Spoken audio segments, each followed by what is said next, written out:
భారతదేశం ఇవాళ ఒక సంక్షోభ స్థితిలో రాజకీయ నాయకులు చర్చ చేస్తున్నప్పుడు మేధోవర్గంగా ఉన్న జర్నలిస్టులు తమ సామాజిక బాధ్యతగా ఈ చర్చని కొనసాగించడానికి ముందుకు రావటం అభినందనీయం. ఈ దేశంలో చాలామంది ప్రధానమంత్రిని చూసిన పెద్దలు 70 ఏళ్ళు దాటినటువంటి వాళ్ళు ఉన్నారు. కనీసం ఒక 5-6 మంది ప్రధానమంత్రిని చూసిన మనము ఉన్నాం.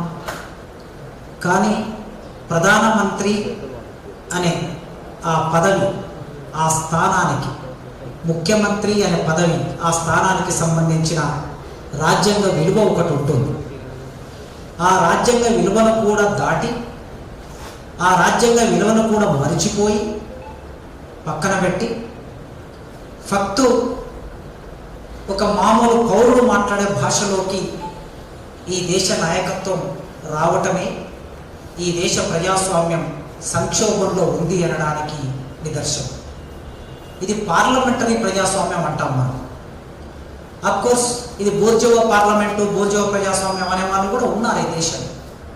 కానీ మెజారిటీ పార్లమెంటరీ రాజకీయాల్లో పాల్గొనే వాళ్ళైనా లేదా ప్రజాస్వామ్యాన్ని కోరుకునే వాళ్ళైనా ఈ అతిపెద్ద పార్లమెంటరీ ప్రజాస్వామ్యం నిలబడాలని, ఇది ఎక్కువ కాలం కొనసాగాలని కోరుకుంటారు. ఆ కోరుకునే క్రమంలోనే ఇవాళ భారత రాజ్యాంగం ప్రాథమిక హక్కులు, రిజర్వేషన్లు అనే అంశం మీద మనం మాట్లాడుకుంటున్నాం. ఈ వేదిక మీద ఉన్న వాళ్ళకి ఒక్కొక్కరికి ఒక్కొక్క అభిప్రాయాలు ఉండవచ్చు, ఉంటాయి కూడా, ఉండాలి. లేదా జర్నలిస్టులుగా ఉన్నటువంటి కవరేజ్ కోసం వచ్చినటువంటి మీకు రకరకాల అభిప్రాయాలు ఉంటాయి. కానీ భారతదేశం అన్నప్పుడు ఈ రాజ్యాంగము, ఈ హక్కులు, ఈ రిజర్వేషన్ అనే అంశం ఒక ప్రధాన చర్చగా మారినప్పుడు దాని గురించి మాట్లాడవలసిన బాధ్యతగా మనం సమకూరాం. మొదటి ఈ దేశ ప్రధానమంత్రి నెహ్రూ రాజ్యాంగ పరిషత్తులో చర్చలు జరిగిన తర్వాత 1949 నవంబర్ 20వ తారీఖు నాడు జరిగినటువంటి చివరి సమావేశంలో, అంటే భారతదేశ రాజ్యాంగం ఇక అమల్లోనికి రావడానికి ప్రకటించినటువంటి సందర్భంలో ఆయన ఒక మాట అన్నాడు. భారతదేశానికి, ఆయన అప్పటికే ప్రధానమంత్రి, తాత్కాలిక ప్రభుత్వానికి ప్రధానమంత్రి, భారతదేశానికి సేవ చేయడం అంటే కోట్లాది మంది ప్రజలకు సేవ చేయడం, దారిద్రాన్ని, అజ్ఞానాన్ని, అనారోగ్యాన్ని, అవకాశాలలో అసమానతలను నిర్మూలించడం, ప్రతి కంటిలో కన్నీటిని తుడిచే లక్ష్యం మనకు ఉండాలి. అది మన చేతిలో లేకపోవచ్చు ఒక్కొక్కసారి, కానీ కన్నీళ్ళు, కష్టాలు ఉన్నంత వరకు మన పని పరిపూర్తి కానట్లుగా మనం భావించాలి అన్నాడు. ఇది 1949 సంగతి చెప్తున్నా నేను. అంటే దాదాపుగా 70 సంవత్సరాలు, 80 సంవత్సరాల కిందటి మాట ఇవాళ ఒక్కసారి మాట్లాడుకుంటే, ఒక దేశ ప్రధానమంత్రి ఈ దేశం ఎట్లుండాలనుకున్నాడు? కన్నీళ్లు లేదు, అసమానతలు లేదు, దారిద్రము లేదు, సమాన సమాజం, సామాజిక, ఆర్థిక, రాజకీయ సమానత్వం రావాలని కోరుకున్నాడు ఆయన. ఒక దేశ ప్రధానమంత్రి స్థాయిలో మాట్లాడవలసిన మనిషి ఈ దేశాన్ని ఎట్లా ఊహించాలో, ఎట్లా భావించాలో చాలా స్పష్టంగా ఈ మాట అన్నాడు. అంబేద్కర్ అదే సమావేశంలో, అప్పటికి స్వాతంత్రం వచ్చింది కనుక స్వాతంత్రం రావడం వల్ల ఇక నుంచి ఏదైనా తప్పు జరిగితే బ్రిటిష్ వారిని నిందించే అవకాశం మనకు లేదు ఈ రోజు నుంచి, అంటే 49 అప్పుడు. ఎందుకు? ఇప్పుడు ఏ పొరపాటు జరిగినా ఇక నుంచి మనల్ని మనమే నిందించుకోవాలి అన్నాడు అంబేద్కర్.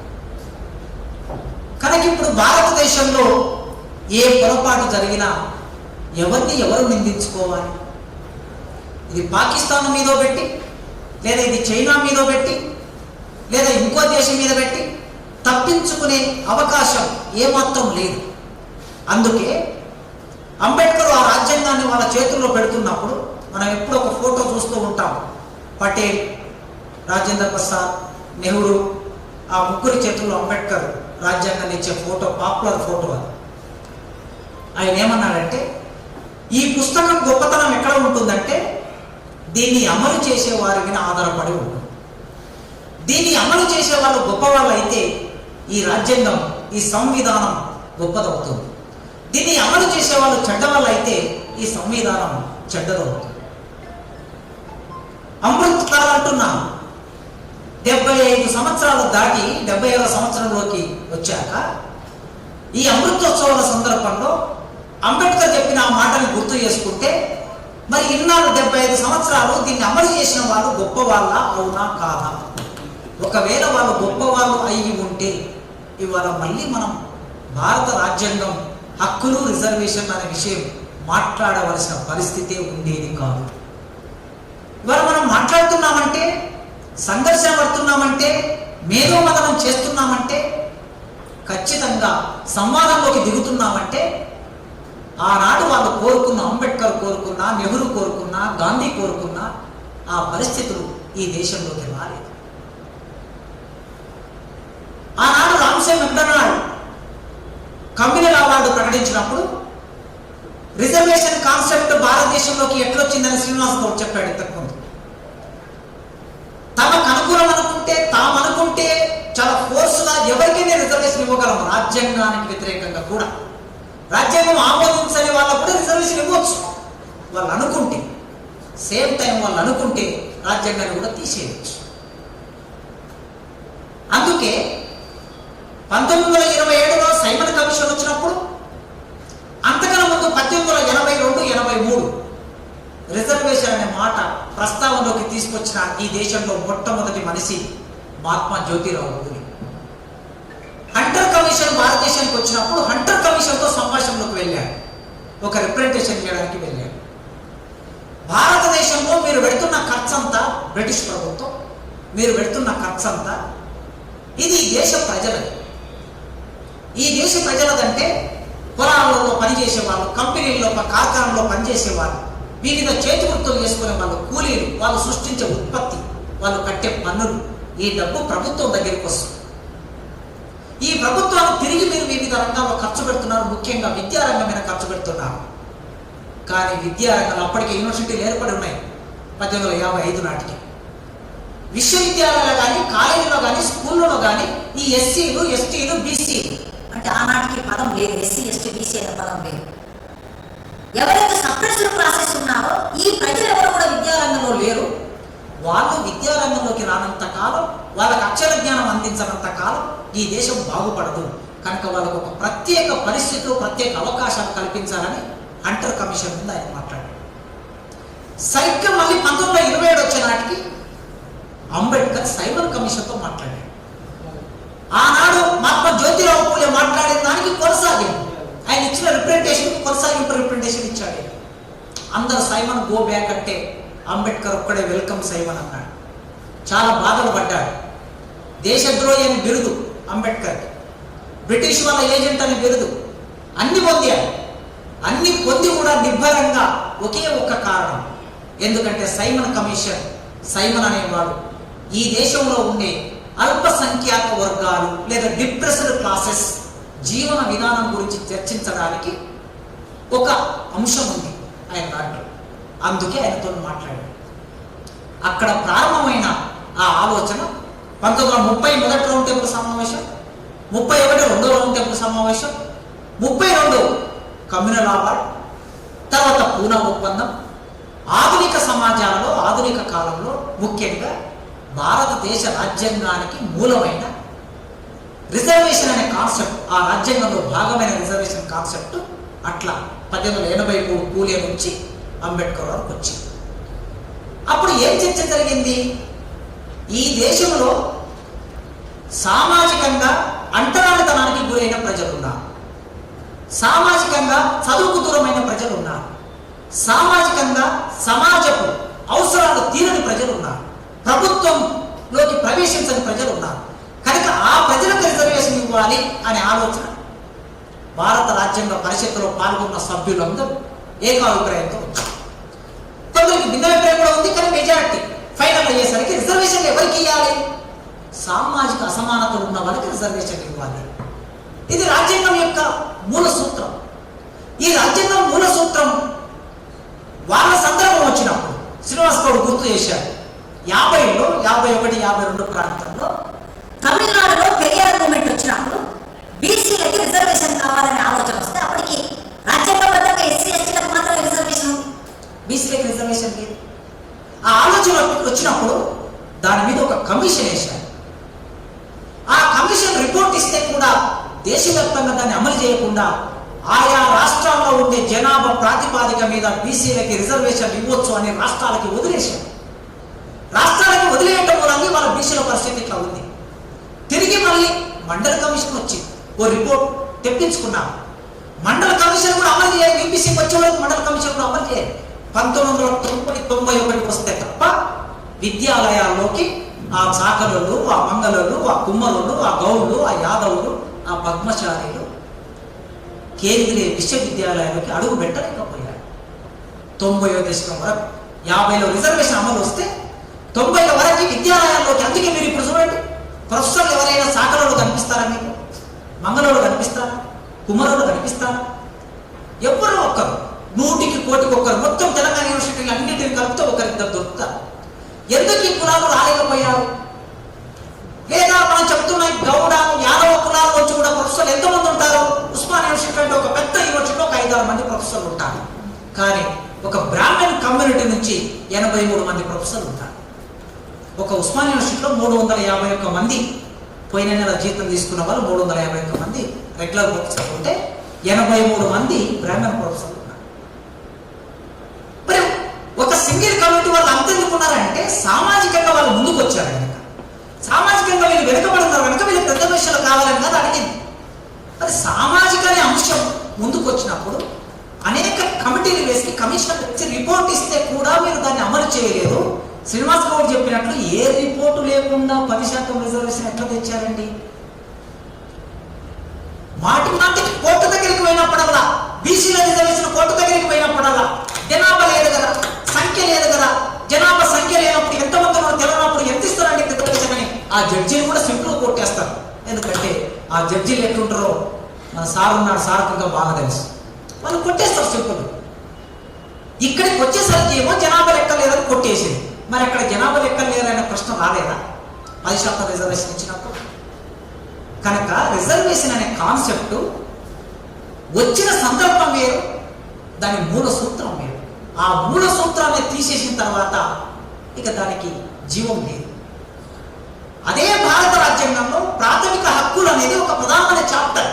అసలు అంబేద్కర్ చర్చల్లో ప్రాథమిక హక్కులు చాప్టరే. రిజర్వేషన్ల తర్వాత ఆయన ప్రధానంగా పట్టించుకున్నది ప్రాథమిక హక్కులు. ఆ ప్రాథమిక హక్కుల గురించి ఆయన చెప్పిన మాటలు చూడండి. ఈ దేశంలో మానవ శక్తి సామర్థ్యాలను స్వేచ్ఛగా వినియోగించుకునేందుకు ప్రాథమిక హక్కులు. మానవుల శక్తి సామర్థ్యాలు, ఒక మాల, మాదిగ, కమ్మరి, కుమ్మరి, యాదవ, గౌండ్ల, ఒక బ్రాహ్మణ్, రెడ్డి, వెలమ, స్త్రీ, ఒక ట్రైబ్, అందరి శక్తి సామర్థ్యాలు వినియోగించుకోవడం కోసం వీలైన పరిస్థితులు కల్పించడం కోసం ప్రాథమిక హక్కులు. నిరంకుశత్వం, పక్షపాతం అప్పుడప్పుడు రాజ్యం చూపెడుతూ ఉంటది. రాజ్యం నుంచి కూడా పౌరుడు తనను తాను రక్షించుకోవడానికి ప్రాథమిక హక్కులు అన్నాడు. రాజ్యం నుంచి, వ్యక్తుల నుంచి కాదు, వ్యక్తుల నుంచి ఎలా ఉంటుంది? రాజ్యం కూడా వివక్షను చూపిస్తుంది. కనుక ప్రాథమిక హక్కులు తప్పనిసరిగా మనిషి వికాసానికి దోహదపడతాయి అన్నాడు. అందుకే ఆర్టికల్ 14 నుంచి ఆర్టికల్ 18 వరకు సమానత్వపు హక్కు. చెరువుల్లో, బావుల్లో అందరూ సమానంగా నీళ్లు తీసుకునే హక్కు. అంతకుముందు నీళ్ళు ఎందుకు తీసుకోలే?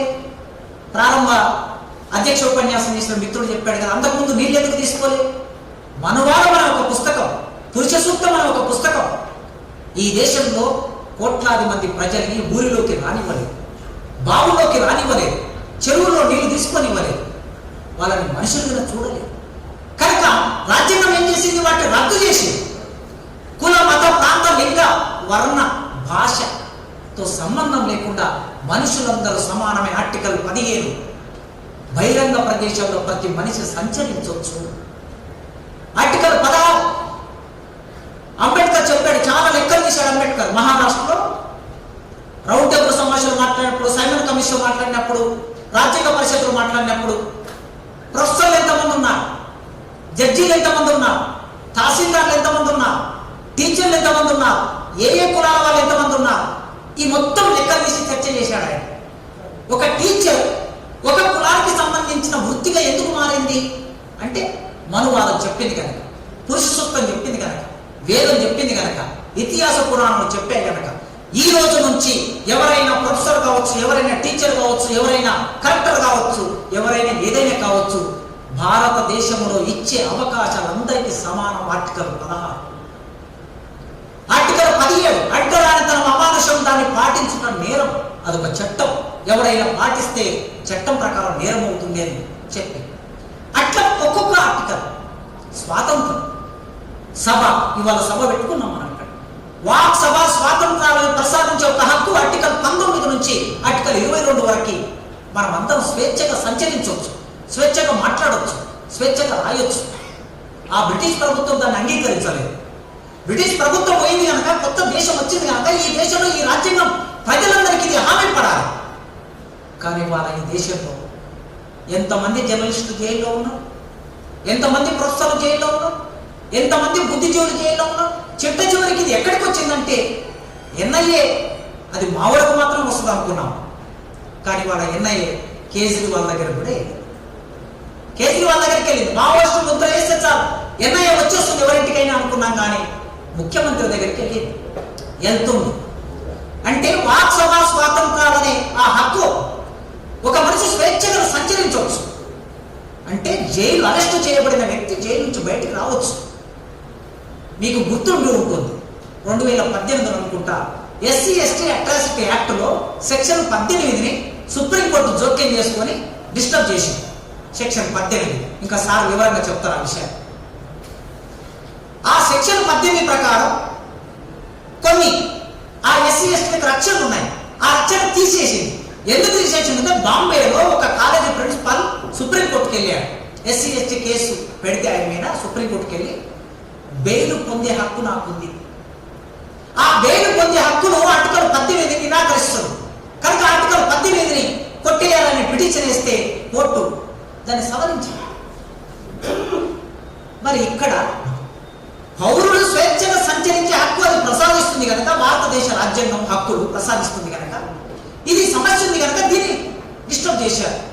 ఇక్కడ వస్తలేదా సంవత్సరాలు 2 ఏళ్ళు 3 ఏళ్ళు 4 ఏళ్ళు 5 ఏళ్ళు విచారణ లేకుండా, బెయిల్ ఇవ్వకుండా జైళ్లలో బంధించినటువంటి ఎందరో ఉన్నారు కదా, వాళ్ళ సందర్భంలో ఇది గుర్తు రావటం లేదు. రాజ్యాంగం చిట్ట చివరికి ఆర్టికల్ 30 రాజ్యాంగ పరిహారపు హక్కు అని. రాజ్యాంగానికి ఒకవేళ భంగం కలిగితే మనమే ముందుకొచ్చి దేశంలో ఉన్న పౌరులందరూ ఏకమై రాజ్యాంగాన్ని రక్షించుకునే హక్కు కూడా మనకుంది. అందులో భాగంగానే ఇవాళ జర్నలిస్టుల అధ్యయన వేదిక ఈ కార్యక్రమాన్ని పెట్టింది. మిత్రులారా, భారత రాజ్యాంగానికి, భారతదేశ ప్రాథమిక హక్కులకి, రిజర్వేషన్లకి ఈ ముప్పు వాటిల్లినప్పుడు ఈ రిజర్వేషన్ ఎవరికి కావాలండి? ఒక్క మాట అడుగుతా నేను. రిజర్వేషన్లను ఏడుస్తారు చాలా మంది. చాలా సందర్భంలో శ్రీనివాస్ గౌడ్కు మేము మాట్లాడుకుంటూ ఉంటాం, మాకు ఎక్స్పీరియన్స్ కూడా. విషాదం ఏమిటంటే ఈ దేశంలో ఉన్న బీసీలకి రిజర్వేషన్లు ఉన్నాయనే చైతన్యం వాళ్ళకి లేదు, వాళ్ళకి తెలియదు, చాలా మందికి తెలియదు. అంటే గ్రామాల సంఘాలు తిరిగే వాళ్ళకి కాదు. వాళ్ళు కూడా ఏమనుకుంటారు అంటే రిజర్వేషన్ అంటే ఎస్సీ ఎస్టీల రిజర్వేషన్ అనుకుంటారు, రాజ్యాంగం అంటే ఎస్సీ ఎస్టీ రాజ్యాంగం అనుకుంటారు, అంబేద్కర్ అంటే ఎస్సీ ఎస్టీ అంబేద్కర్ అనుకుంటారు. రిజర్వేషన్లు మాట్లాడితే నాకేమనిపిస్తుంది అంటే రాహుల్ గాంధీ నుంచి మొదలు పెడితే రేవంత్ రెడ్డి వరకు రిజర్వేషన్లను మాట్లాడుతున్నారంటే దీని అర్థం ఓట్లు మొత్తం అటువైపు పోలరైజ్ అయ్యే ప్రమాదం ఉంది అనేది నేను అనుకుంటున్నా వ్యక్తిగతంగా. ఇది నేను అనుకుంటున్నా అంటే నా వ్యక్తిగతంగా నా మెదడులో కలిగిన అభిప్రాయం కాదు. నేను రోజు కొన్ని 100 మంది విద్యార్థులతో మాట్లాడుతున్నా యూనివర్సిటీ. 100 మంది విద్యార్థులు అంటే మొత్తం తెలంగాణ వ్యాప్తంగా వచ్చినటువంటి విద్యార్థులని అర్థం. వాళ్ళ అభిప్రాయాలు ఇవి. ఇప్పుడే నేను ఇక్కడికి వచ్చే ముందు ఒక 10 మంది రీసెర్చ్ స్కాలర్స్తో కూర్చొని ఇక్కడికి వచ్చాను. వాళ్ళని అడిగితే ఏం జరుగుతుంది అంటే ఇప్పుడు శ్రీనివాస్ గౌడ్ చెప్పాడు కదా, గ్రామాల్లో ఉన్నటువంటి బీసీ యూత్ అంతా రిజర్వేషన్ అంటే వాళ్ళ ఆలోచన పేదరికం ప్రకారం రిజర్వేషన్ ఉండాలి తప్ప కులపరమైన రిజర్వేషన్ ఏంది, రేవంత్ రెడ్డి రిజర్వేషన్ గురించి మాట్లాడడం ఏంది అని మాట్లాడుతున్నారు గ్రామాలు. అంటే ఈ ఓటు ఎటు ప్లోరలైజ్ అవుతుంది వీళ్ళు ఇది మాట్లాడటం మూలంగా. కనుక ఇది ఒక పెద్ద ప్రమాదం. ఈయన ఏమడుగుతున్నట్టే రిజర్వేషన్ మాకెందుకండి, ఎస్సీలకు మాకెందుకు, ఎస్టీలకు మాకెందుకు, భూములు పంచండి, మాకు భూములు ఇవ్వండి, మీకు 100 ఎకరాలు ఉన్నాయి. ఒక ఆయన 2001లో ఈ దేశంలో నెంబర్ 1 ధనవంతుడు. 2001లో ఆయన సంపాదన ఎంత, గుజరాత్ ఇవాళ ఆయన సంపాదన ఎంత, 24 సంవత్సరాలు తీరేసరికి ఆయన దేశంలో నెంబర్ 1 అయ్యాడు. మరి మా తాతలు మా తండ్రులు ఈ దేశంలో ఉన్న పేద ప్రజలు వ్యవసాయం చేస్తారు, 20 గంటలు కష్టపడతారు, 18 గంటలు కష్టపడతారు, ఎందుకు ధనవంతులు కావటం లేదు అంటే దేశ సంపద మాకు సమానంగా పంచండి, భూములు పంచండి, ఈ రిజర్వేషన్ మాకు అక్కర్లేదు. కనుక ఒక చిన్న రిజర్వేషన్ అనే విషయాన్ని పెట్టి మీరు దోపిడీ చేసుకుంటూ వెళ్తున్నారు. అందుకే మన ఆలోచన, మన చర్చ ఇవాళ రాజ్యాంగం సంక్షోభంలో పడేది. ఖచ్చితంగా ఈ రాజ్యాంగాన్ని మార్చడానికి కావలసిన మార్చి ఇంకొక రాజ్యాంగం మన దగ్గర ఉన్నది, చిత్తుప్రతిలో ఉన్నది. అది కాశీలో జరిగిన సమావేశాలు తయారయ్యేది, అది ఒరిస్సాలో జరిగిన సమావేశాలు తయారయ్యేది, అది బెనారస్లో కూర్చొని తయారయ్యేది, అది పూనాలో కూర్చొని తయారయ్యేది. రకరకాల డ్రాఫ్ట్లు తయారై ఫైనల్ డ్రాఫ్ట్ ఎన్నికల తర్వాత సంవత్సరాలకు అది ముందుకు వస్తుంది, అనివార్యంగా వస్తుంది. కానీ అసమ్మతి అనేది లేకపోతే ఈ దేశం నియంతృత్వం వైపు వెళ్తుంది. కనీసం ఇట్లా కూర్చొని మాట్లాడుకునే రోజులు కూడా ఉండకపోవచ్చు. అందుకే మనుషులందరూ ఈ అసమ్మతి అనేది సమాజం యొక్క విలువ, ప్రజాస్వామ్యం అనేది సమాజం యొక్క విలువ. ప్రజాస్వామ్యం పరిడవిల్లినప్పుడు దేశం అభివృద్ధి చెందుతుంది, ప్రజాస్వామ్యం కుంటుపడినప్పుడు దేశం కుంటుపడుతుంది. కనుక ప్రజాస్వామ్యం కోరుకునే ప్రతి ఒక్కరు ఇలాంటి సందర్భాలను ఉపయోగించుకొని ఖచ్చితంగా మన అసమ్మతిని ప్రకటించాలి. భారతదేశ రాజ్యాంగం అంటే కేవలం అదొక చిత్తు ప్రతి కాదండి. అన్ని దేశాల రాజ్యాంగాలు చదువుతారు పెద్దలు ఇక్కడ ఉన్నవారు. రాజ్యాంగం అంటే ఏంటంటే రాజ్యాన్ని ఎట్లా పరిపాలించాలని చెప్తుంది, అంతే. మీరు రష్యా రాజ్యాంగం తీసుకొని చూడండి, సామ్యవాద రాజ్యాంగం. ఆ రోజుల్లో రాదుగో ప్రచురు తెలుగులో కూడా వచ్చేది. చూస్తే అధ్యక్షుడు, దేశ అధినేత, కింది వరకు గ్రామ కమిటీల వరకు కమిటీలు ఎట్లా పనిచేయాలని ఉంటుంది అందులో. మీరు అమెరికా రాజ్యాంగం, ఏ దేశం రాజ్యాంగం అన్నా తీసుకొని చూడండి, దేశాన్ని ఎట్లా పరిపాలించాలని ఉంటుంది. కానీ భారతదేశ రాజ్యాంగం అట్లాంటిది కాదు. భారతదేశ రాజ్యాంగానికి ఒక విలువ ఉంది, దానికి ఒక సామాజిక ప్రతిపత్తి ఉంది. ఈ దేశంలో జరిగిన అనేక పోరాటాలు, ఒక 200 సంవత్సరాలు జరిగిన పోరాటాల ప్రతిఫలం. కనుక అదొక మానవీయ విలువ, అదొక సామాజిక విలువ. ఆ మానవీయ సామాజిక విలువ అది ప్రజాస్వామ్యం ద్వారా వ్యక్తమవుతుంది. కనుక ఆ రాజ్యాంగాన్ని రక్షించుకోవటం అనేది మనందరి బాధ్యత. ఆ క్రమంలో జర్నలిస్ట్ అధ్యయన వేదిక వాళ్ళ ఈ కార్యక్రమాన్ని పెట్టి నన్ను ఆహ్వానించి 4 మాటలు మాట్లాడే అవకాశం కల్పించినందుకు వాళ్ళకు వందనాలు తెలియజేస్తూ ముగిస్తున్నాను. Thank you professor. ఇప్పుడు జస్టిస్ చంద్రకుమార్ గారిని మాట్లాడాల్సిందిగా